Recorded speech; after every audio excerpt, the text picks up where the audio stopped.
Action. Where are you no longer going to... I think I got an extra. Hang on a minute. Did I put an extra word in there? That's like 3 o'clock in the morning stuff there. It's your fault, James. So what are you no longer going to procrastinate on? So I want you guys to take a couple of minutes, and I want you to think about what is it. I want you to write it down in your book. But no doubt, show of hands, guys. Is there something that you guys have been procrastinating on? Show me a show of hands.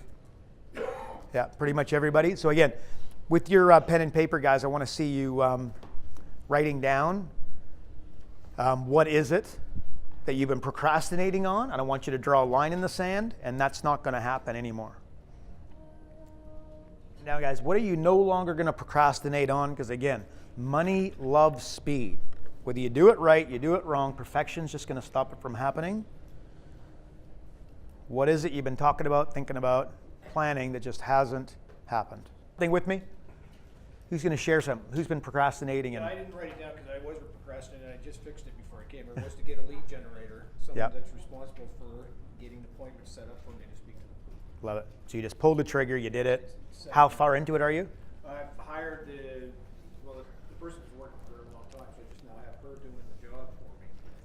And we've got a script, we've got a process. We just, when I get back, I'm going to train her on it. Beautiful. Love it, love it. Anybody else? Elliot? I've got actually two here. One is learn the 10K presentation inside out. So you know it from any aspect and you can jump in and jump out of it. Yep. And then the other thing that I've been procrastinating a lot about is I want to re-record the wrong presentation in my own voice so that it makes sense on my website. Yep. Beautiful. Love it. I've got some email campaigns and some sequences that I need to write. I just haven't done it. Yep. And what do you think's stopping you? Is it the perfection? Like, why is it that you haven't moved forward? Like, what is it? Pardon? Why haven't you done it to date? Curious? I don't know.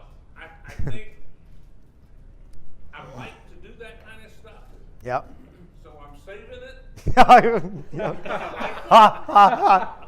That's a good one. That's a bloody good answer. But I won't do it. Yep. Love it.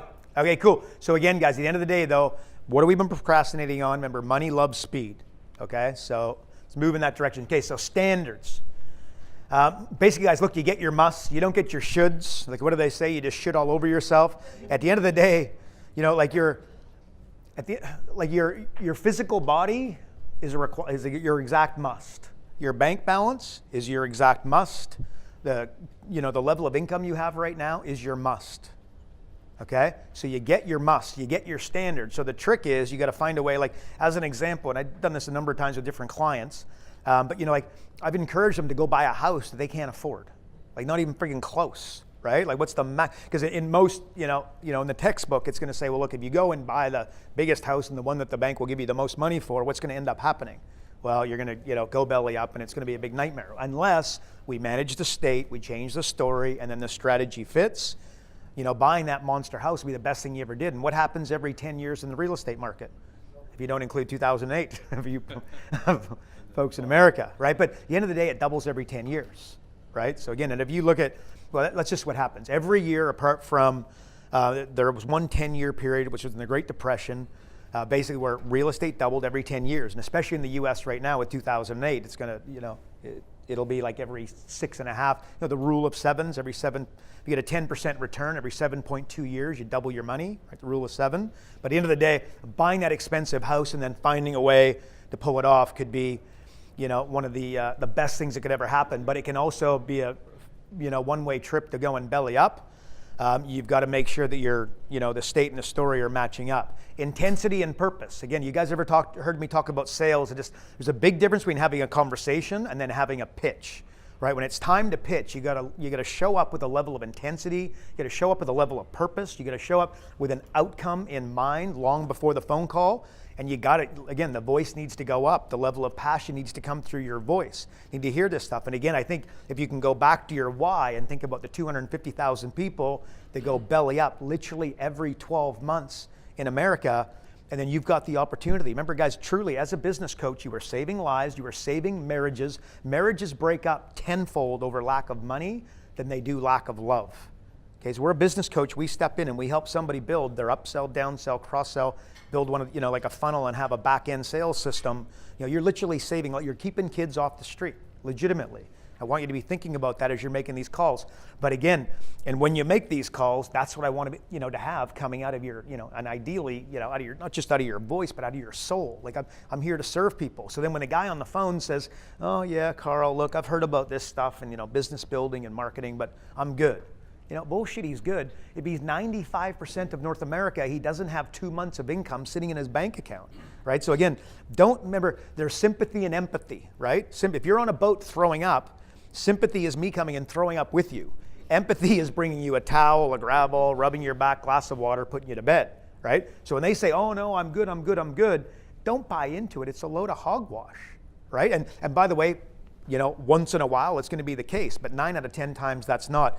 Make sure that you're showing up with that attitude, that level of determination. Your thermostat, as I said a minute ago, the bottom line is, your weight, your health, vitality, the amount of energy that you have rolling through your body.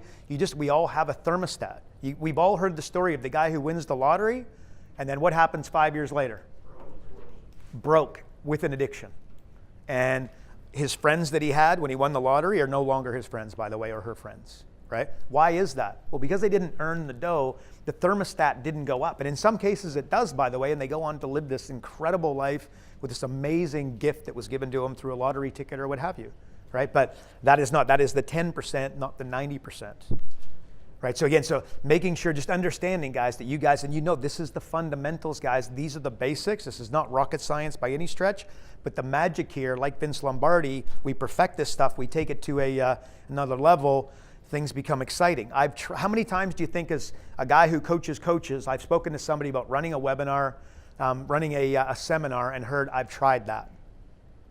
Like over and over and over again, correct? Well, obviously, it needs to be, I will find a way. I'm going to get it done. Start saying that to yourself, and all of a sudden, guess what's going to happen? And I know this is, James 101, right? With his webinar, his seminar. You listen to his elevator pitch. He's the most popular guy in the room all of a sudden, right? Again, that's the power of an elevator pitch. But at the end of the day, the guy's so clear on what he's trying to achieve, which is to build this online funnel and this online business. And I got zero doubt. Well, I mean, it's already happening, and that's exactly where he's going to get to, because it's the level of intensity and purpose he's bringing to it. But at the end of the day, he's not like, I've tried that. He is trying all this stuff. Then he's dusting himself off, measuring the results, and then going again. So be very, very careful with that statement. And, inside your mind, no, I've tried that. How many times again? Live events. Oh, no, nobody's going to live events. Webinars. Well, nobody's going to webinars anymore. We gotta knock that out. That's absolutely not the case. And if you're forceful enough, determined enough intestinal fortitude, you will fill that event. You will do it in record time. You told a story on there's an MP3 on the system, and if you've not listened to this, you should. It's Karl doing I think they're doing like the 5 parts profit thing.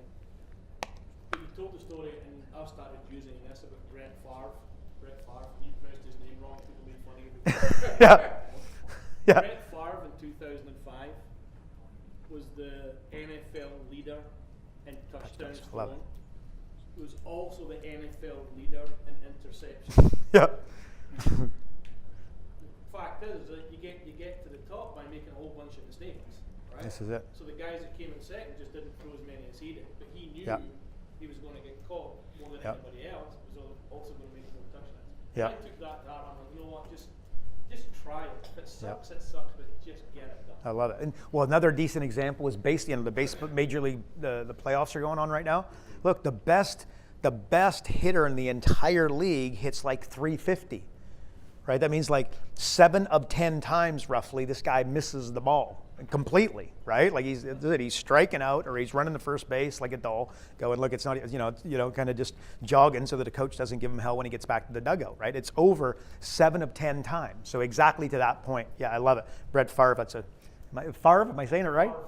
Favre? My dad's a huge football fan now, so I'm probably screwing up the guy's name. But anyway, so you need to do that. So yeah, awesome example. Know your numbers. Guys, you've got to know your numbers. Within your own business, the number, really for you guys as business coaches, look, the number of leads, the number of consultations, the number of follow-up to consultations, and the number of clients. Like put your hand up if you guys have a world record week. Nobody's got that. Everybody needs that, right? So let's just say, let's say I'm a coach and I sell $2,000 a month coaching. I'm reasonably new. I'm David Lisa, right? I closed 3. Love that name. So 3 clients, right? So what did I do this week? I did $6,000 of sales. Well, there's my world record.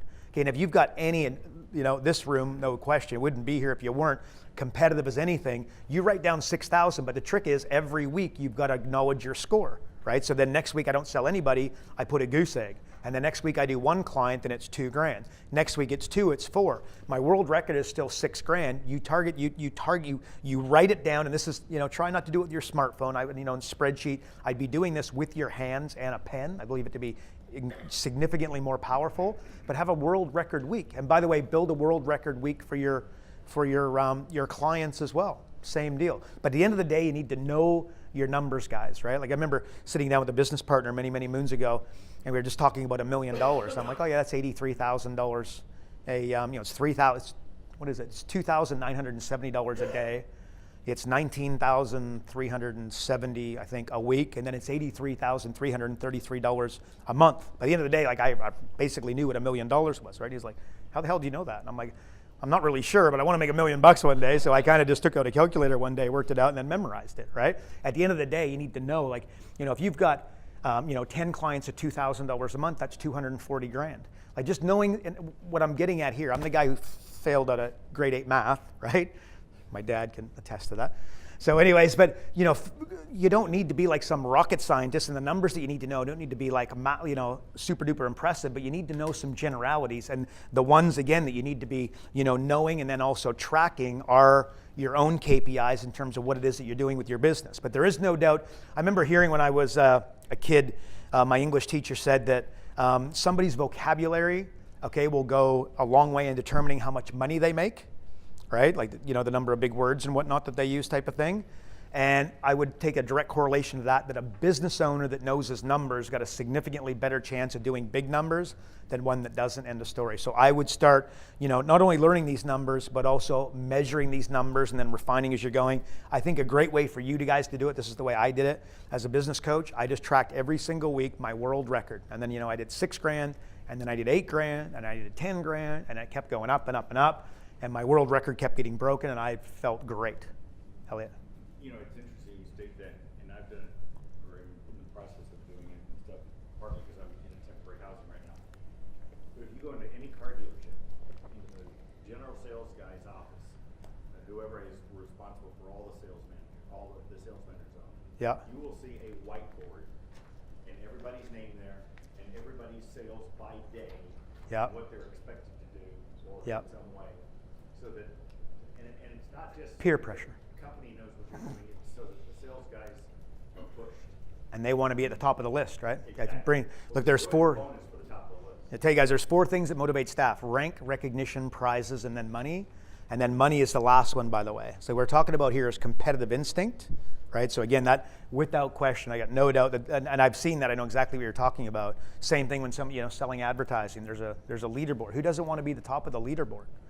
Like everybody does, right? So anyway, so what's the primary question that drives your business? Mark Zuckerberg, I read an article, what was it? So the question that he's got is primary, like all of us have a primary question inside our own head. If you guys ever done Tony Robbins, okay, so there's a question that you ask yourself repeatedly over and over again, like, and normally has about, being enough and are they going to take love away and that sort of stuff. If you can refine that question, you'll go significantly further in terms of, feeling good about yourself and obviously, accomplishing things that you set out to accomplish spiritually and emotionally and that sort of thing, certainly business-wise. Same thing in your business. Mark Zuckerberg's got a primary question: does it help us grow? You come to him, you work for him, you come to him, does it help? He's not worried about finances, not worried about revenues, he's not worried about selling ads. Does it help us grow? Okay, so primary, and then Ramit Semen, I hope I'm saying his name right. The guy, I Will Make You Rich is the name of his book, very popular guy, probably a lot of you on his list. His primary question for a long time was, will it get me on the New York Times bestseller list? Because he knew that if he could accomplish that goal, that, let's just say that compounding effect would start to happen. So that was his goal. My question for you guys is, what's the one question in your business? Like, and it could be, and one of the ones for me, was that a profitable hour for the person I just spoke to? So what is the question that you guys have driving your business. And yeah, like I said, you do have one. I would encourage you to, acknowledge what it is, accept in the fact that it might not be the best question of all time, and that when we adjust it, you adjust those questions, you're going to start adjusting those decisions, and the decisions basically, translate in the trajectory that you're going to follow in terms of your career going in the proper direction. Okay, so where that brings us, action. Who are you going to align with? Who are you going to join forces with? Who are you friending? Remember, guys, what do they say? You are the collection of the top, the 5 people you spend the most time with. Okay, if you take them all, you put them in a blender, people at a possibly a higher level. So tell me, guys, very quickly, I want you to write down, once again, considering fundamental number 1, which is speed. I want to know who it is that you guys are going to align with when you get back.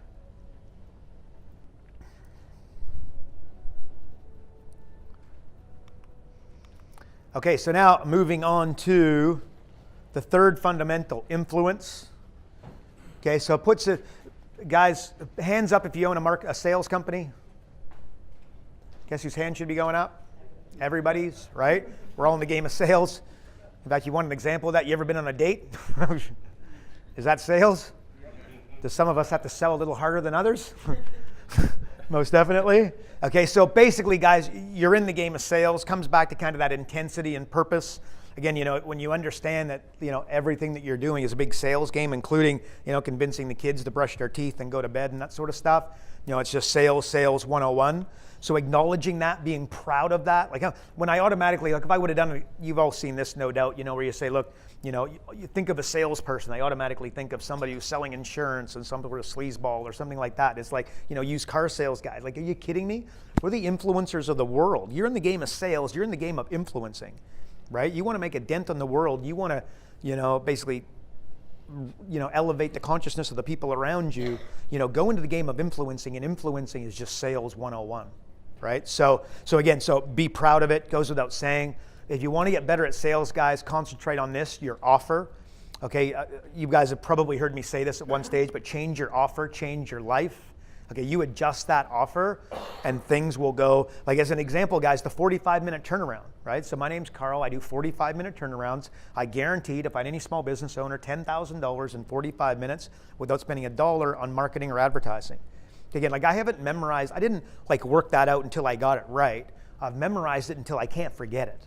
Right? You wake me up at 3 o'clock in the morning and say, Karl, your elevator pitch. I could spit that out without a hesitation, right? Even, just different things in our system. I mean, I can be speaking to a business coach and doing, a bit of a canned presentation that we have, and I could literally be sending a text message and still talking with a decent level of intensity in my voice and sending a text. I don't know if I should be proud of that, by the way, but that's just the way it is, right? But that's the way that I want you guys to get this thing down, right? Where I want you to understand that, know your elevator pitch, know your close, know your offer at such an intimate level that as you're sitting with somebody, you have them on the phone, you're listening for tonality. You're looking for little cues. You're looking for body language. You're looking for just little cues that are going to allow you to know when to go in and basically ask for the order, and when, by the way, to lay off, and when to provide a little bit of silence, and also when to think maybe a little bit of curiosity is necessary here. But at the end of the day, that's, you change your offer. That elevator pitch of the 45-minute turnaround is nothing more and nothing less than a killer offer, right? Even for our program, when we close it, what we'll do is I'll offer you, we charge $5,000 up front, right? A lot of the time, and I'm guessing a lot of you guys have had this, where we'll say, look, well, don't pay me the $5,000 right now. Pay me $2,500, $2,500 once you've got 25 paying people, and then $2,500 once you've got 50 paying people, or an example like that, right? A lot of people pay us $5,000. In fact, we've sold a $15,000 of what they paid up front, right? But at the end of the day, what's important here is that when I put an offer like that I will cover the upfront fees of $10,000, and then you will pay it off in these increments. The conversions go up on the other end of that, not down. So it's significantly more expensive, and my conversions go up, as opposed to taking away, the $15,000 up front and, only doing a back end. You think about the magic of that. At the end of the day, it's nothing more and nothing less than just an offer that I'm putting in front of you. Right? Make sense? Okay, so, but basically, guys, if you want to take your sales game to an entirely new level, practice and refine and experiment with your offers, and you're going to find that you're going to be, there. And like, how many times have you heard the story where there's a retail shop and there's like an ugly shirt and it's like $65, right? And then the business owner goes, you know what? Just for shits and giggles, I'm going to put a 1 there, right? And it's $165, and then what happens within 24 hours?